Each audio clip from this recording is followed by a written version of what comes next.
And our Kwanzaa principle for today is Nia. Nia. And Nia means purpose.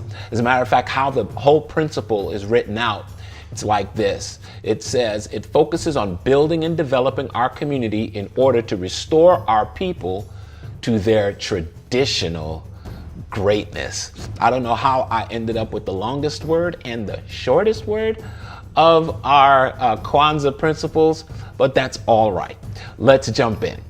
The Kwanzaa principle of purpose, or Nia, doesn't exactly mean the same as our longer word when we did on day 2, our Kujichagulia, which had us being self-determined. This idea of purpose is much more missional and service-oriented.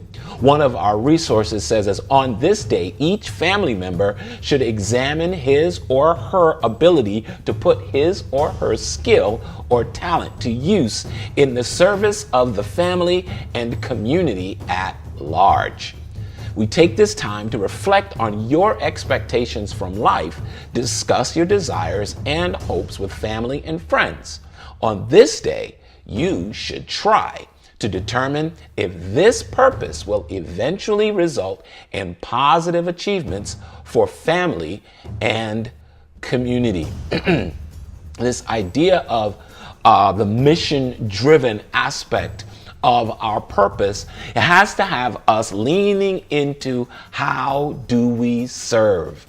How do we use our gifts and or talents to serve others in our community, whether that community is your local family, those who live in your house, whether that community is your actual community, the people who live next to your house, or your spiritual community, those who you meet up with at the worship house. In every one of those sections, your responsibility when we're thinking about the Kwanzaa principle of Nia is, how do I serve with those things that I know how to do to lift us or move us toward our collective greatness. We've got that phrase that we hear from time to time, that a rising tide raises all ships.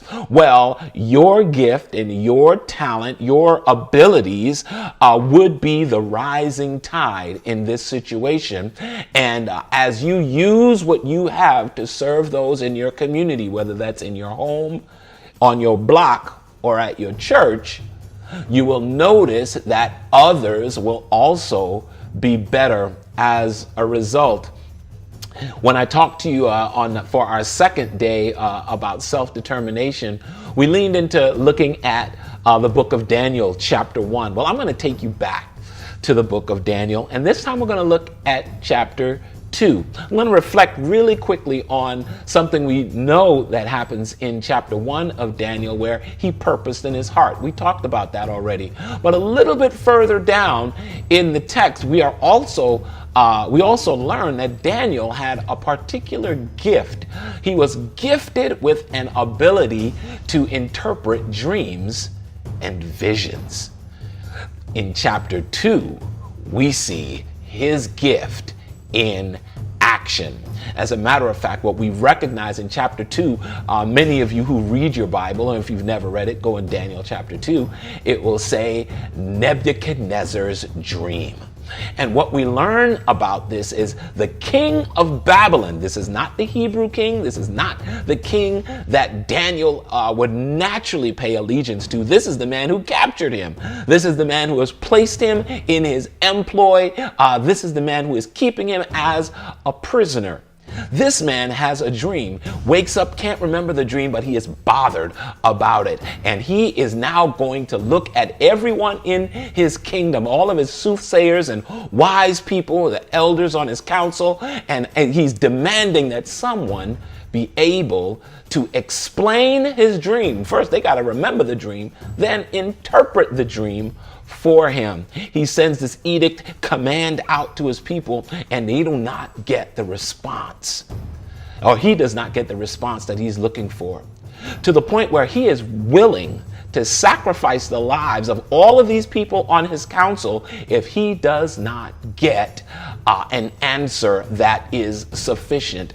If he doesn't get what he wants, people are going to lose their lives. Well, word finally gets to Daniel and his friends, and Daniel says, hey, nobody gonna lose their life today. Take me over to the El Jefe, the big dude, and we'll work this thing out. Daniel's belief in his God allowed him to not already know his purpose, but be able to employ the gifting that he has.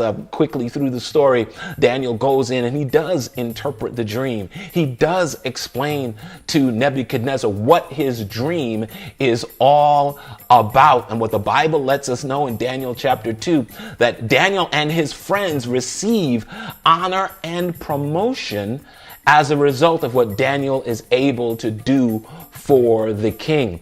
Daniel's gifting allowed the king to have peace. But not only did it give peace to the king, but it saved the lives of all of those people that the king was willing to put to death because he did not have an answer for what was going on with him.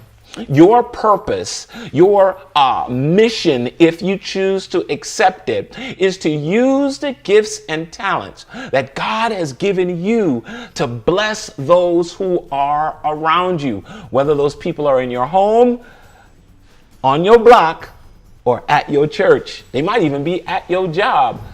Maybe they're at your school, but you've been gifted in any myriad ways that you would be able to bless others. And when we think about this principle of Nia, the idea again comes back, how can I use what God has given me to be able to bless my community so that everybody would be able to move forward?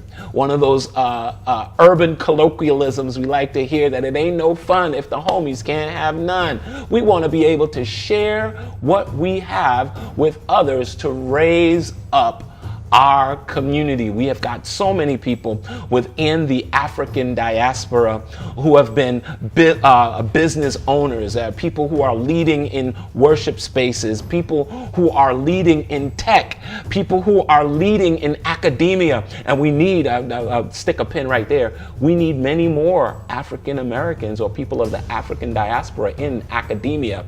And we need to be able to use what God has given you and what God has given me to be able to be more than what we have been in the past.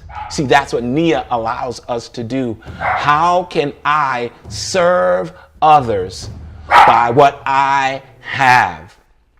So that is our principle for today, Nia, N-I-A, and that will be how we can celebrate this day of Kwanzaa, day number 5.